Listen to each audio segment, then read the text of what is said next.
Our that, worldly experience is Yeah. dualistic.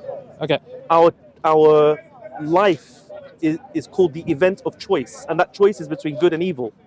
It's inescapable. yeah, The existence of evil is inescapable in a physical reality. Test the claim. Okay. Yeah, so Mithraism would have been considered a severe national security threat, in the sense that were it permitted to continue to be, like, Mithraism reached such prominence that it became the religion of choice for the Roman elite military class. So when we look at the remains of numerous Mithraea, Mithraea is the name of the plural for the temples of Mithras, at Hadrian's Wall, which in in Scotland, England border. yeah, which during its time marked the border between the north and south. The Mithraeum is found. There's an example of a Mithraeum underneath a church. So the common soldier would often. Christianity was popular amongst the common soldiers, and the mystery cult of Mithras was popular amongst the officer class. We're talking about like in Constantine's era. In before? Hadrian's. Hadrian. Okay, Hadrian's so like time. 150 around that.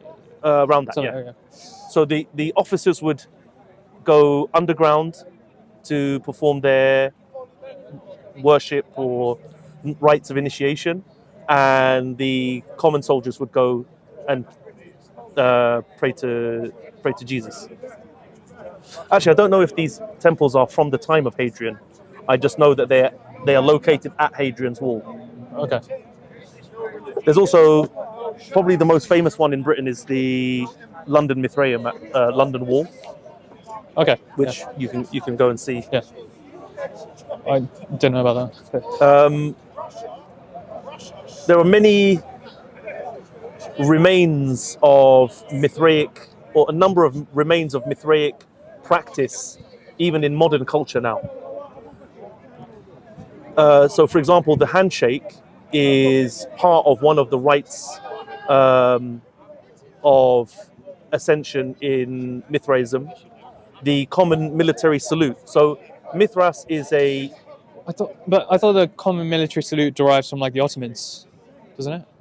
In terms of, or is that the Well, march? I'll give you the Mithraic version. So Mithras is associated with the sun. He's like Apollo.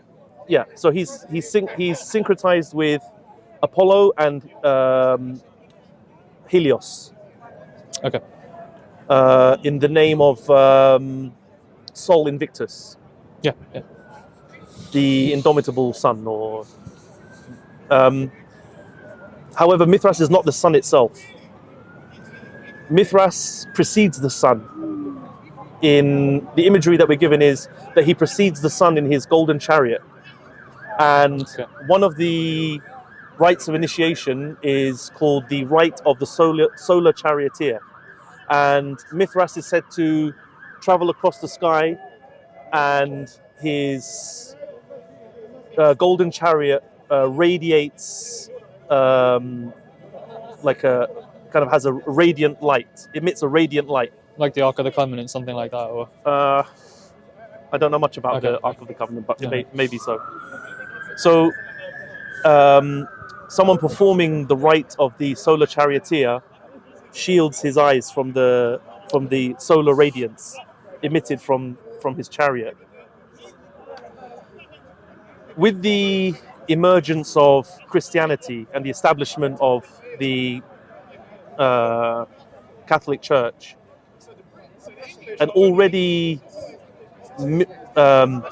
somewhat hidden subterranean religion was driven even more underground, and it's thought that many of the Mithraic teachings or practices entered secret societies. One of the rites of Mithraism is the rite of the nymphus, also known as the rite of the bridegroom. And the ritual would entail a male adherent dressed as a bride. One of the telltale symbols of Mithras is the solar diadem. So it's like a crescent crown. Isn't that for Sol Invictus as well? I've seen Yeah. Sol Invictus depicted with the. Okay. Radiating rays of the sun out of the crown. Okay. And then everyone's shielding. Well, Mithras is also associated with, is considered the light bringer. So not the sun itself, but the morning star. Okay. And That one there. Is that the Morning Star? I don't think so. Oh, okay. And on the carvings that depict the most common depiction of Mithras is the tauroctony scene. The tauroctony scene being the slaying of the bull. Yeah. So you often see Mithras mounting the bull, looking away, plunging his dagger into the back of the bull. And he's flanked by two torch-bearing cherubs. Yeah. So picture Mithras is also somewhat androgynous. So even in the Iranian world, Mithras has two names. Mithra, which is commonly a woman's name, and Mehr, M-E-H-R, which can be a prefix for either a man or a woman's name. Okay. So it's hard to say whether Mithras is a male or a female. And he's sometimes depicted as a somewhat effeminate-looking male. So picture an effeminate figure in a gown with a diadem with rays of the sun emanating from it, holding a torch. Like Statue of Liberty. Like the Statue of Liberty. Designed by Bartholdi, I believe. A French person, right? As a gift to the Americans. But also a self-confessed Freemason. Wow. Okay, wow. So what if I was to say into? to you that Mithras, that the Statue of Liberty is Mithras? Which is a secret society. Freemasonry is yeah. And you're saying Mithraism back then was a secret society. And it was driven even further underground by the coming to prominence of Christianity. Wow. Very interesting. And actually, if you see some of the depictions of Mithras... Another depiction I've seen of Mithras is him carrying the bull on his back. Is that the bull he's carrying on his back, or is it that a sheep? Because I've seen a depiction of, like in the early few centuries, there's a depiction of Jesus, according to Christians, carrying a sheep on his back, as a good shepherd. Yeah. And to me, it looks like there's these two figures that are competing, just like you said, right? Like there's Mithra and there's Jesus competing for who's going to win as the Roman religion. Right. And you have Jesus, copying Mithra in a way, carrying the sheep, and Mithra's carrying a bull. If I'm not mistaken, I think that imagery also appears in one of representing one of the Egyptian divinities as well. Maybe, yeah. I don't think it's limited to them. No. Yeah. Maybe Apollo himself, because they're all both meant to be seen in that way, right? Let me give you some insight into the establishment of, or the events surrounding the Christianization of Constantine. So the kind of famous story is that he saw a vision. Some say it was a vision of a cross. But some say it's a meteor, right? Or something. My understanding it was that he, at what was called the Battle of the Milvian Bridge on the outskirts of Rome, and there is a victory arch depicting the battle scene. I think it's outside of the Colosseum. And it depicts the battle scene. So the story goes that Constantine witnessed a vision of the Chi Rho, the P with the Christian symbol. Yeah. And then at some point during this narrative, he had a dream in which he was visited by Jesus, who explained the vision, and following which Constantine took up the symbol or took up the cross in the name of Jesus. And this story is recorded by Eusebius, Yeah. who I guess was the biographer of Constantine during that time. In fact, I believe they knew each other personally. On the Arch of Constantine, which depicts the battle, there are a number of religious symbols and figures depicted. Okay. The Cairo doesn't appear. The cross doesn't appear. Wow. Jesus doesn't appear. But Apollo appears. And by Apollo appearing, does that mean through his sacred animal, the dolphin and the anchor? Apollo. Just the actual Apollo's Apollo figure? likeness. Wow. Because I think they found, I think they found in offshore, like Palestine, they found a ring recently, like a signet ring maybe or something like that, and they had Apollo on it, like a figure like Apollo, and it was talking about the Good Shepherd. So it was a depiction of Jesus as if he's Apollo, because back then they've kind of fused. Yeah. So maybe could it have been a depiction of Jesus? But I think in the early few centuries, every time they depicted Jesus, it was as a clean-shaven person in a very Apollo-like manner. Right. I've heard scholars describing what appears on the arch, and they've always described it as Apollo. Okay. Apollo, Mithras, and I think there's one female divinity. I don't want to misspeak, so I won't say the name, but it's a female divinity. The arch is also flanked by 4 Mithraic magi.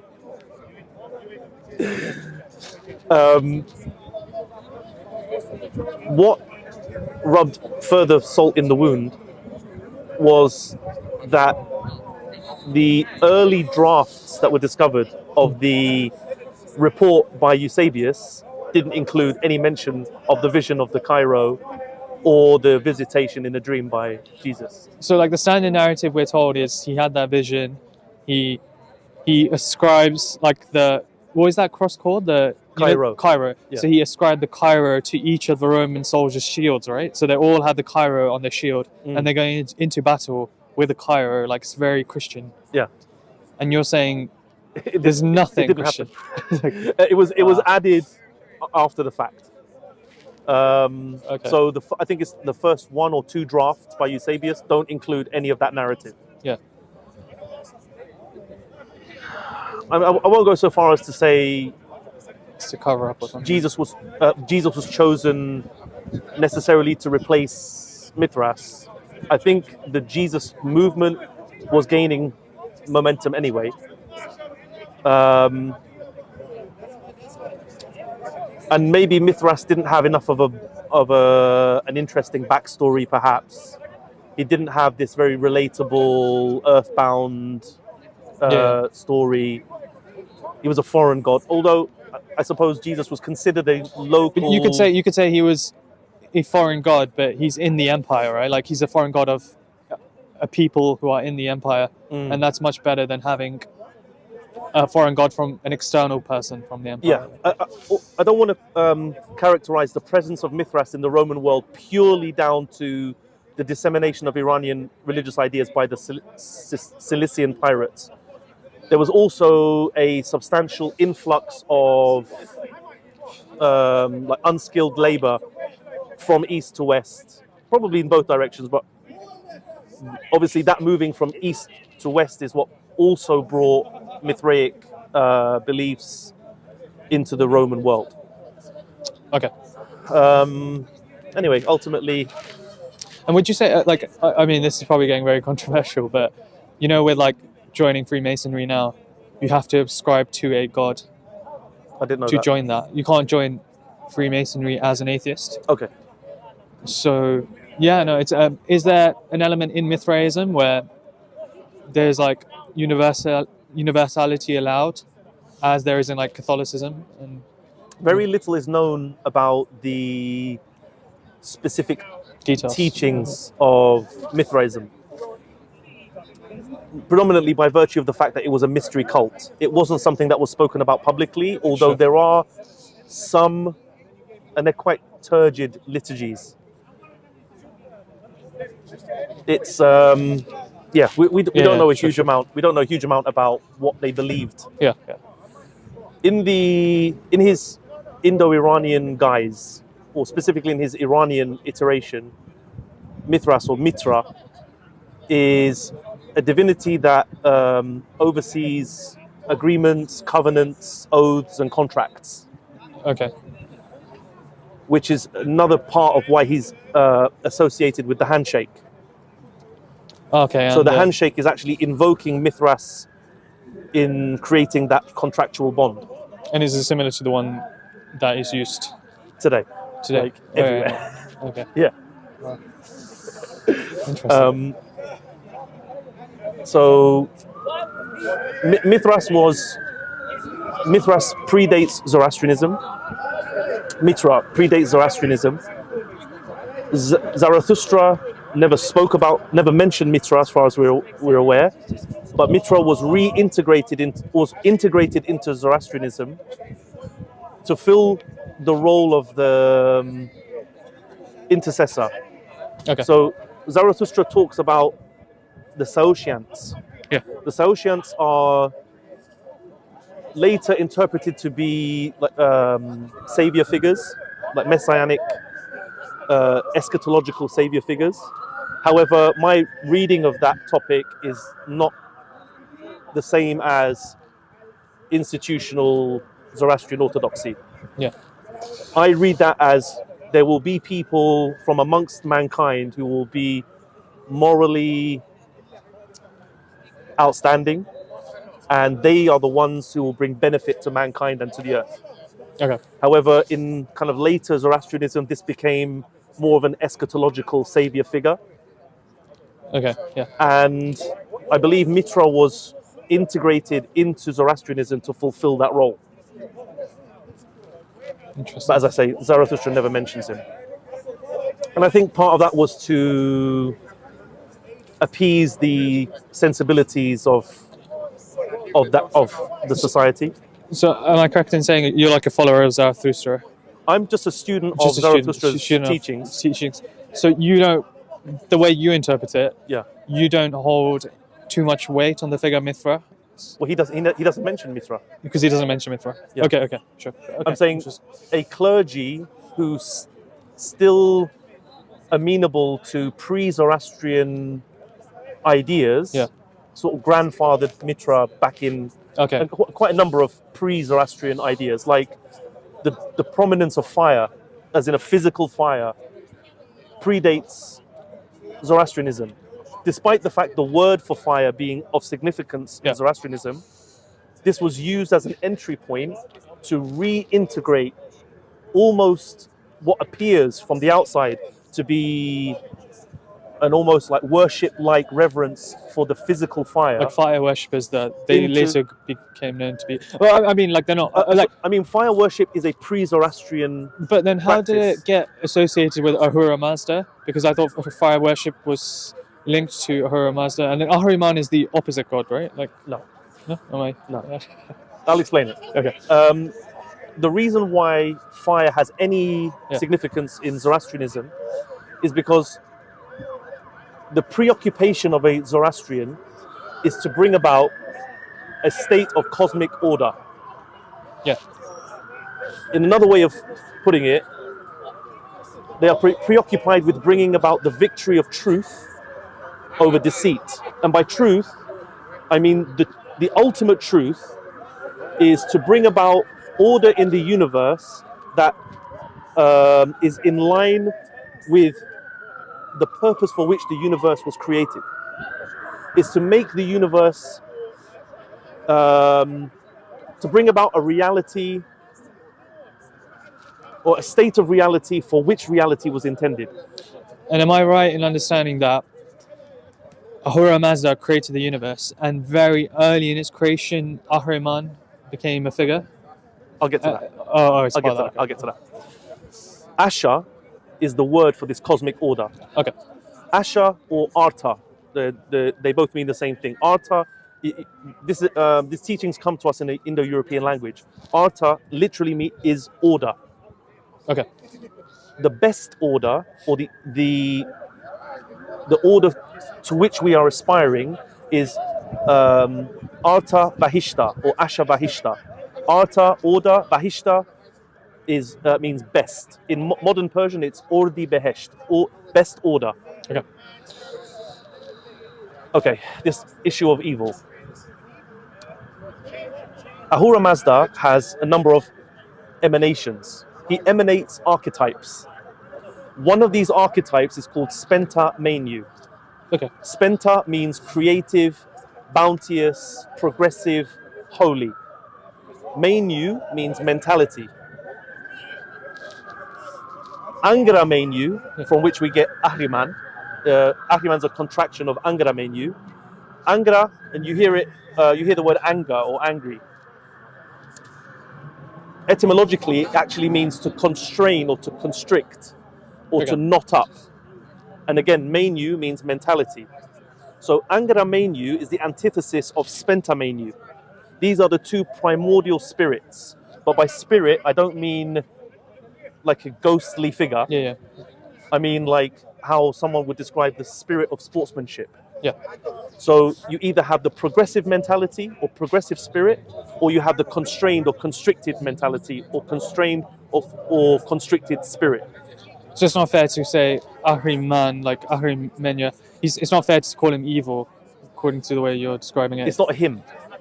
Like the figure. It's a mentality. It's a mentality. Okay. It became anthropomorphized. It was given a persona. But I'm saying in the essence of Zarathustra's teachings, it's not a person, it's a state of mind one manifests. And would you say Ahura Mazda is also a figure, or is he actually an entity?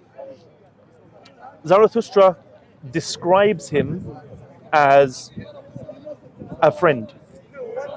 So he's an entity compared to Ahriman. Zarathustra gives Ahura Mazda certain a somewhat humanizing description. However, I still tend to believe he's doing that to inspire humanity in terms of how they must approach the principle of wisdom. So Ahura Mazda literally translates as Lord Wisdom. Okay.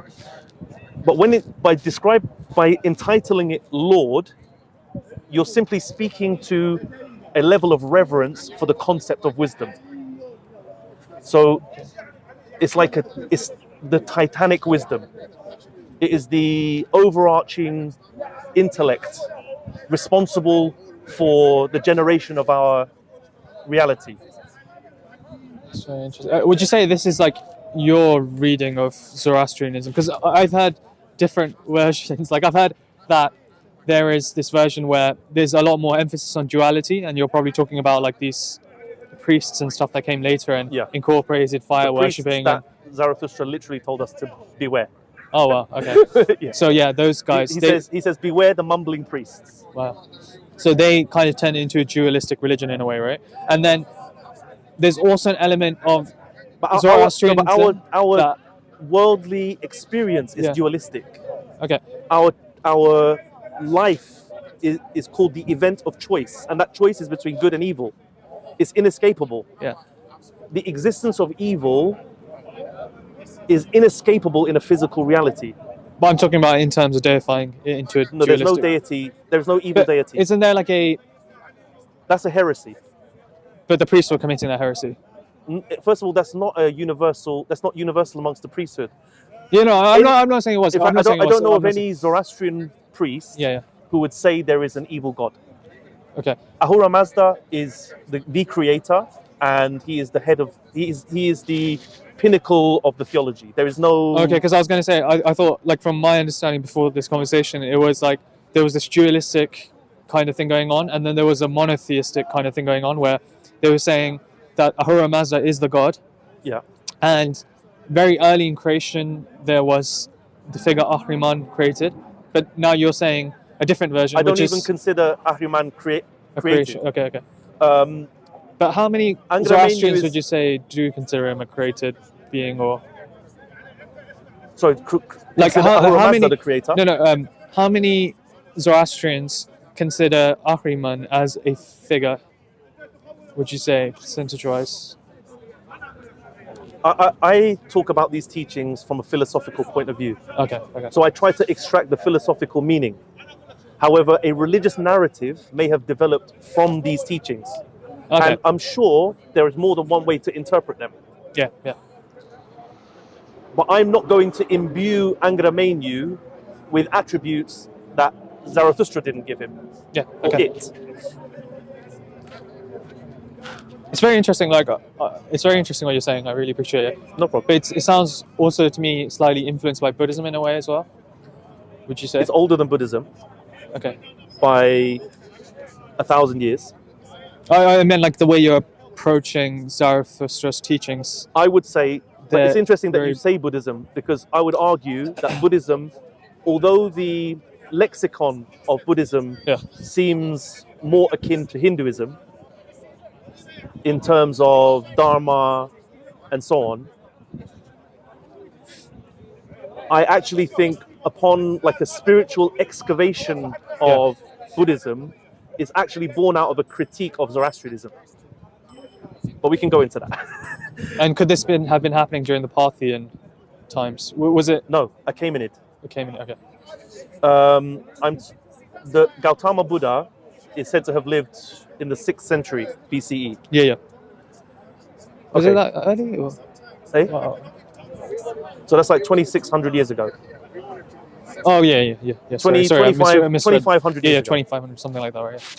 There's a book called The Buddha from Babylon, which I know we're going on a bit of a tangent Yeah. here, but an author and a Buddhist of some 30 years or so, an American guy, proposes from a number of different on a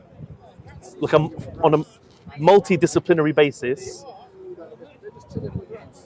proposes that before I make the claim, are you familiar with how Darius the Great came to power? Throw it out I think I actually read about it really recently. But it's Okay. just, so he was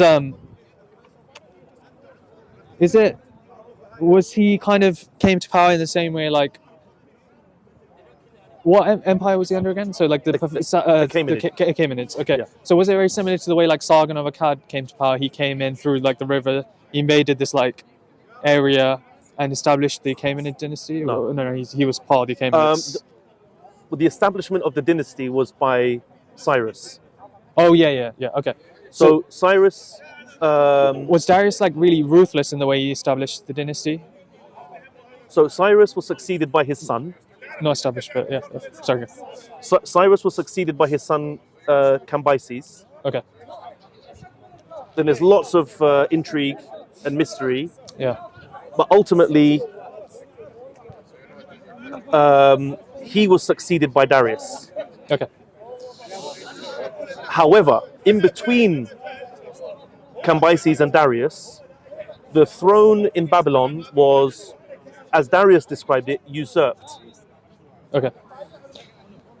One part of the narrative suggests that the usurper was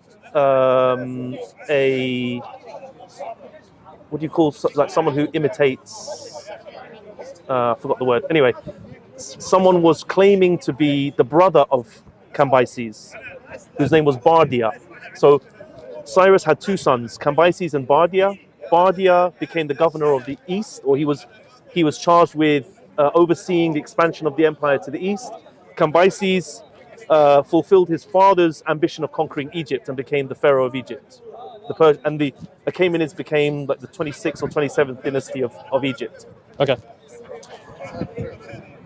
Bardia is thought to have died under mysterious circumstances in the east. We're then told of a high priest of the temple in Babylon ascending to the throne. And he ruled for a period of something like 3 to 9 months, during which people reported a certain degree of satisfaction and prosperity, particularly due to his tax reliefs and other economic policies.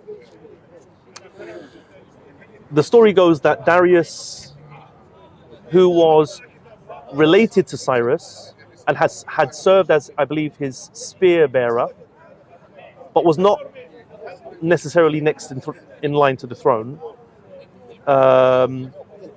constructed a group to enact a coup. And in his most famous inscriptions, called the Is that the one where it's in 3 languages, and then that was used as a way to discover those 2 lost languages?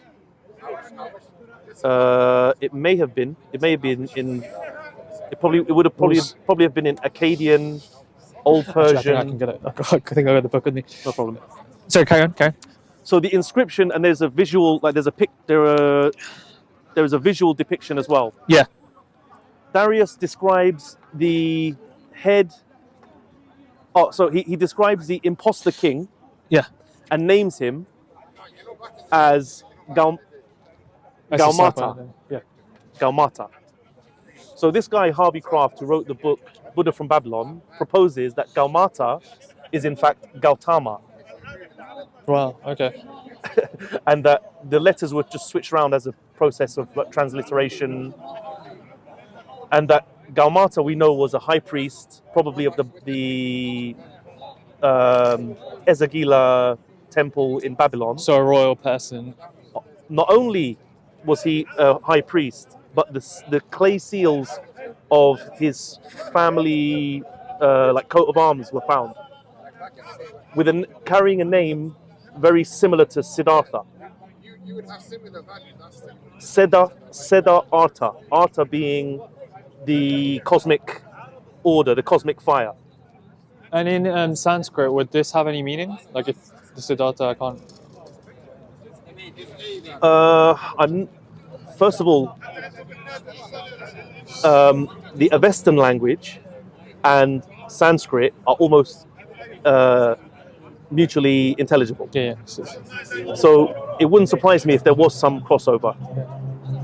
I mean, there probably is now, but I mean, like back then, if there was, It's highly possible that would also have had some significance in the Sanskrit speaking world, or in languages descending from Sanskrit.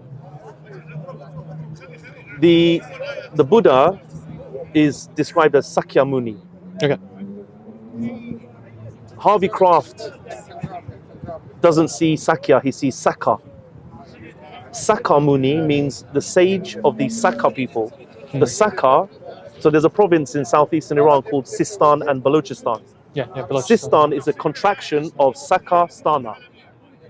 So he proposes that this individual was a member of a noble family of the Saka people, which is a member of the Iranian ethno-linguistic group, who were known in Persepolis, and he is of noble lineage and found himself as the high priest of the temple in Babylon, and took the throne while the king was absent in the west, having conquered Egypt. Yeah. Who also, on his way back from Egypt, died under mysterious circumstances, and his brother in the east had already died under mysterious circumstances. Some people say Darius invented the whole story, killed everybody, blamed it on mysterious circumstances, and That's where the religion came from, those stories of him blaming everyone. which religion? Oh, no, sorry, Buddhism I was talking about. Oh, no. So this inscription depicts Darius sitting on his throne with the usurper and his conspirators. The usurper Gaumata is at the back, and Darius claims to have foiled their plot and have executed them. Okay. So Harvey Kraft theorizes that Gaumata escaped, fled to the east, back to arguably what were his homelands, the lands of the Saka people, entered an ascetic lifestyle in the forest, and emerged as the Buddha. So having been this wise man, this high priest of noble lineage, It matches the story, right? it matches it time-wise. Yeah. The names are almost exactly the same. There's a Siddhartha connection, Sakamuni. There are lots, but he also undertakes what he calls spiritual archaeology. He digs into the teachings of the Buddha Yeah. to extract any possibility or any signs of what milieu these teachings were created. Where you're kind of dragging this figure of the Buddha to like more towards Balochistan and this area, isn't it? In like that area, they have a lot of culture of this like chadar, where they kind of there's a lot of emphasis in that region of isolation from the outside world. When you're on the individual level, like on the individual asceticism, yeah. So in this area, they have this like culture of like asceticism. That may be the case. And in Afghanistan now, you had those massive Buddha statues. Yeah. And all of that. There was a massive heavy. Yeah. Afghanistan was a Buddhist country. Yeah, it was a Buddhist country, right? Yeah. So. And also, there are locations named in the origin story of the Buddha. Yeah. Gandhara, Kapil. These are again very reminiscent of. So, Alexander, but isn't Kandahar named after Alexander? It's like a derivative of Iskandar. I've heard that it's a derivative of Iskandar. Yeah. And Alexander is later than the Buddha. Yeah. So if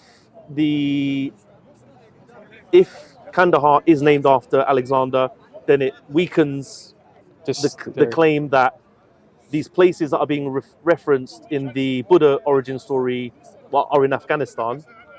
But that being said, how you doing? The common or the conventional Buddha origin story is that he was born in Lumbini in northern India or Nepal. There are no artifacts that support. I wouldn't argue against him having spent time there, but there's nothing to support the claim that he was born there. In fact, there's one person who presented archaeological evidence for the birth of the Buddha in that place, and those were proven to be forgery. It just seems like a very convenient place to locate the Buddha between the two heartlands of Buddhism, like India and China. Yeah. I think it's Ashoka who made the claim. But even I think he's separated from the Buddha by like 100 or 200 years or something. Yeah, he was a while after, right? But this book by Harvey Kraft, the Ashoka Buddha, is kind of like Constantine, right, to Buddhism in a way. It's yeah, in a way. Are you going to finish or are you going to go home? I will go home eventually. But are you going to come with us first after this? Oh, there you go. It's been a probably really gonna long wrap up now, conversation. Yeah. But no, thanks so much for this. This is very useful information, and like, I really like this part of the world and like researching it. So I'm trying to improve my knowledge on it. And thanks for like the information on the Parthians. No problem, and stuff. I appreciate you. Or maybe next time, like if we could have a discussion about like Chaldeans and like Sargon of Akkad a bit earlier, because that's a period of history I'm really interested in as well. I've come across some new research on. Spoke to Sam about it recently, actually. Okay. The origins of Proto-Indo-European. This is something I'm really interested in. So Yamnaha and all of that going on. Yeah. So, like we won't go into it now, I suppose, but the most popular theories were either that Proto-Indo-European originated in the sort of upper arc of the Fertile Crescent around 8,000 years ago, or in the Pontic-Caspian steppelands between the Black Sea and the Caspian Sea 7,000 years ago. Yeah. New research shines a different light on it. So that might be something interesting. You know, there's been a lot of supposed new research from like Hindutva and then like opposing this whole like out of India theory. And all that. So that's interesting. It'll be good to touch on that maybe as well. Yeah. And just on the final thing on the Yamnaha. Yamnaya. Yeah. Were they as brutal as it's said? Like, did they just go and like destroy Europe in a way? I would say that. And did they have a different approach when the Indo-Europeans, when they went south towards India? Because of the vast population of that region, they employed a different strategy? Or So by the time they got... So Yamnaya, we see Yamnaya to the north of the Caucasus. Yeah. In a huge steppeland to the north of the Caucasus. And then they would have branched off into the Europeans the speakers of Proto-Indo-European would have travelled up, or from the Pontic Caspian steppeland would have branched off into the Europeans who went west and the Indo-Iranians who went east. And I guess somewhere at some point before that we have Yamnaya culture and so on. They've been brutal. I don't know how. Yeah, I've just heard things about like when you look at the genetics after the Yamnaya invasion of Europe, it just seems like they're just slaughtered on a level that's never been seen before in history. I'm not sure on the accuracy of that, but when you look at like the Indo-European languages, they're almost extinct, right? You just have like Finnish and Hungarian and all of this. It just seems very regional. And 90% of the speakers of European languages now speak Indo-European languages. So it seems like they had a massive... We can't necessarily argue that those languages were just better and replace the ones that were there already. We have to consider the fact that this was imposed on those lands, probably by some warlike mechanisms. Yeah. I know that the type of society... I apologize for bringing it back to this. No. Zarathustra's philosophical treatise is a critique of the society in which he lived. So if we regard the Indo-Iranian society as a branch of Indo-European society and therefore related very closely to Yamnaya culture, he was trying to revolutionize society to change its direction away from whatever type of lifestyle they were already living. Okay. You had only what you could defend. Yeah. You took whatever the people you encountered couldn't protect. That seems to have been, in very general terms, the way people lived. It was a somewhat nomadic lifestyle or mobile lifestyle. They're really good horsemen, probably, right? Because from that region. And yeah, it probably, certainly by today's standards, it would have been brutal. I would argue that probably the most brutal era that the world has ever seen was like during the Turco-Mongol invasion of Persia. And the Abbasids. Timor specifically. I'm actually surprised, like, a lot of Muslims name their kid. I mean, I was actually, like, inshallah, when I have kids, I was thinking of maybe using the name Timur or Timur. And then when I looked into the figure, I was like, it's a nice name and stuff. And I was almost about to be named that name. Right. And yeah, when I looked into him, I'm like, how is this name so common? No offense to any. What did I end up being named? I don't want to say on camera. No, he said what he was named. I was about to be named, and I thought because I was about to be named, I want to name my kid that because I like the name. But then when I look into Timur name and the way he treated Muslims, the way he treated like everything pretty much. He was a Muslim, no? He claimed to be. You know, the way he attacked Muslims in the Abbasid region, and it's not good. He's Temur, right? Temur, yeah. But Temur was a Muslim, right? He invaded India. He claimed to be. He was a self-professed. He claimed to be, but I mean, like, I don't want to make the clear, but I'm saying like some of his actions were. Let me tell you what I've heard. I don't want to. I'm not going to cite a source, but this is what I've been led to believe. Sure. They did, and I've heard the similar claims made of Genghis Khan. Yeah. They took soil samples, so depending on the depth of the soil sample, I've heard you can gauge like the carbon dioxide content of the air in a given era. Yeah. So when they analyzed the carbon dioxide levels in the soil sample from Timur's era versus before Timur's era, they calculated. So you can estimate the population of the Earth based on the carbon dioxide output. Yeah. They calculated that the carbon dioxide output of humanity went down 11% during the time of Timur. Yeah. And the reports from Iran are that he killed 50% of the Iranian population. Wow. So 11% of the world's population, including 50% of Iran's population, while still recruiting the best minds of the Persian world to build his monuments, to build his mosques and so on in Samarkand. he's a Muslim, right? If he's building We could say that. But he was Well, also wait, destroying mosques. So Well, yeah. which mosque? and some of the mosques he built had Mithraic. Yeah. So I symbols on. mean, there's a lot of weird stuff going Yeah, on. it was messy. But messy, Yeah, it's- I would say that is the most It's not black and white. Because no, grievously isn't he looked up to bloody. in like history.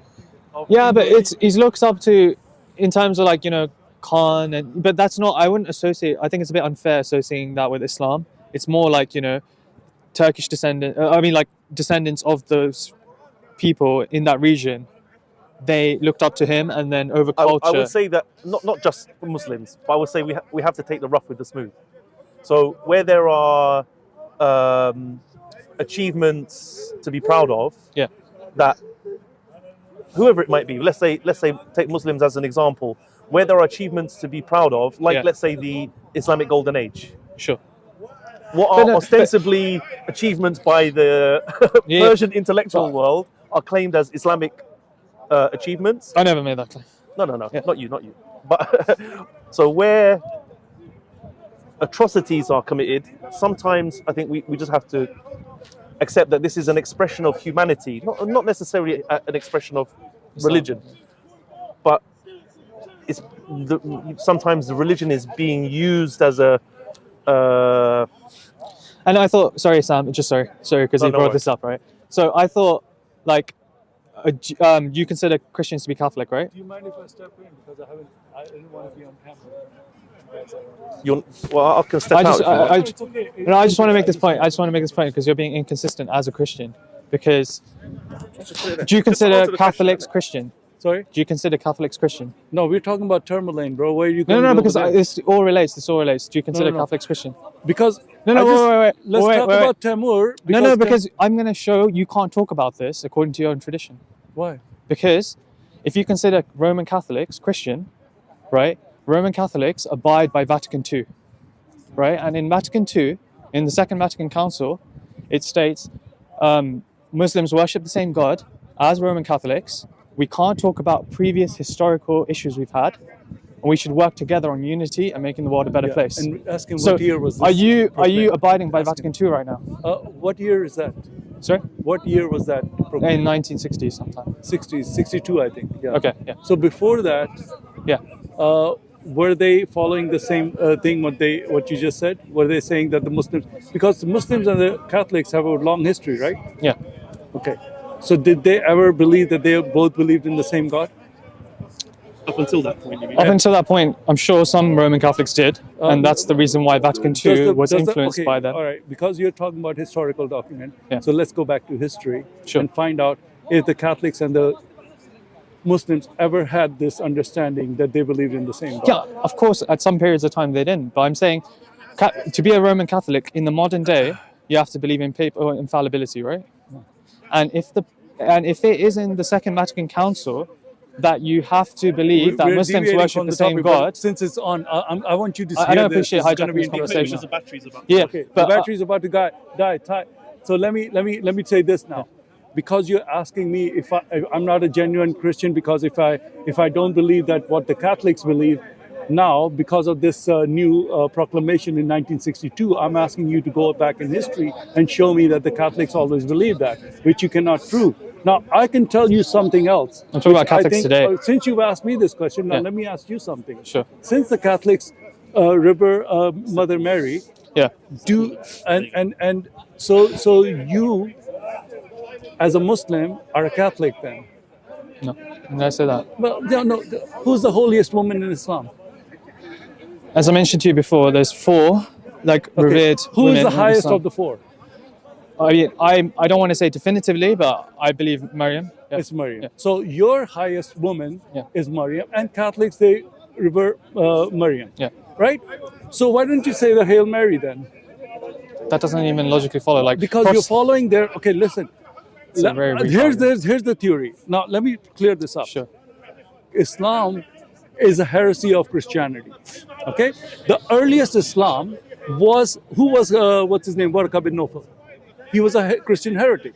So all Not the necessarily. heretical- Not necessarily. So Wait. when you say this, On the flip coin, what Did you you're know admitting is Ebionites- that Islam is Sorry, a Christian heresy. sorry. Is that I what just you're don't, admitting? I don't mind you critiquing me, but when like a Christian who's trying to be ecumenical, and he's saying he's one with the Roman Catholics, right? I didn't and go then that he's far. saying, He's putting words in okay, my okay. mouth. Do you believe that you worship the same God as the Roman Catholics? Let me make it very simple. Do you believe you worship the same God as the Roman Catholics? Do I believe that I worship the same God as the Roman Catholics? Yeah. If they believe Jesus Yeah. is God, then it's the same God. But if they believe that Jesus is not God, Yeah. then it's not the same God. Okay, can I come in now? Can I come in now? Okay. The Pope and Vatican II says Roman Catholics worship the same God as the Muslims. Okay. Okay? Wait. Okay. So to be a Roman Catholic, you have to believe in papal infallibility. So to be a Roman Catholic, you have to follow what the Pope says. And the Pope is saying they worship the same God as the Muslims. So if you come and you say the Muslim God is a fake God, right? Astaghfirullah, moon god. then, okay, you're saying that. But the Catholics are saying they worship the same God as the Muslims. So you're making takfir on the Catholics. Okay. It's very simple. Then I can answer that. Yeah. I've explained this several times before when it was asked to me. I said Sure. not all the Catholics follow this teaching. But they're of bad the Pope. Catholics. They're not the Pope Catholics is then. nothing, in my view, because I'm not a Catholic. Yeah. Whatever the Pope says has nothing to do with Christianity. That's my. It has take. everything to do with Roman Catholicism because the Roman Pope is Catholicism. the- Okay, listen to yeah, me. yeah. There are a lot of Roman Catholics that I know that don't follow the Pope. Okay, so they're there not- are they're Catholics committing a that heresy don't follow according the to their Pope. church. No. Listen to me. They think that this Pope is not a good Pope. It's not even because this Pope. He's It's Pope promoting. John Paul II. It's okay. All the popes that are doing those things that are a heresy to even those Catholics, they don't follow those popes. Okay, there are imams that a lot of Muslims don't want to follow. Some imams, so it's just a head imam as far as Islam goes, and I don't have to follow what he's saying. So what you're saying, what I am saying, carries more weight because it's in your Quran that Mary is the highest woman, and Roman Catholicism Yeah, we is don't based worship on Mary. So you have more in common with Catholicism than I do, from your own scripture. I'm going to, right here, Thank I'm you. going to put, to be continued. To be continued. Thank you, Ty. I'll talk to you thank you, soon. thank Thank you, buddy. But I'm just saying you're being inconsistent if you attack us. I But, hear what you're okay, saying, but sure. you are being inconsistent. I've got all the microphones now. Is hinged on Mary, and you should know that. And that We you have more in appreciate common we with love Catholics than I do. We don't